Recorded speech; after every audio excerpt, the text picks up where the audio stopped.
La consigliera Donà ha voluto applaudire all'iniziativa della US 3 Serenissima che ha lanciato la campagna per reclutare medici e figure professionali nella sanità per il territorio veneziano, iniziativa positiva che si vorrebbe estesa anche nel Clodiense.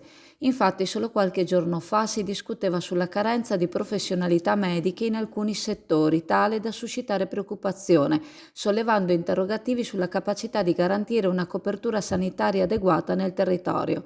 Durante una recente discussione, la consigliera Alessandra Penzo ha evidenziato la grave mancanza di un neuropsichiatra infantile, una specializzazione estremamente difficile da reperire. Proprio per affrontare questa problematica si è proposto di avviare iniziative di sensibilizzazione in collaborazione con l'Ordine dei Medici e le associazioni locali, al fine di attirare l'attenzione dei medici stessi. La carenza di professionisti medici è un fenomeno diffuso a livello nazionale, ma diventa ancora più critico in territori come il nostro, privi di adeguati collegamenti stradali e ferroviari, sottolinea Donà. Si sta attualmente dialogando con la US 3 per affrontare questi aspetti e trovare soluzioni adeguate.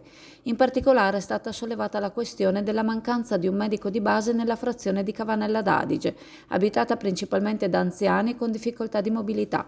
Dato il significato e l'impatto di questa iniziativa lanciata nel veneziano, conclude Donà, siamo disponibili a trovare una soluzione anche per la realtà di Chioggia e confidiamo che le risposte non tarderanno ad arrivare anche per il nostro territorio.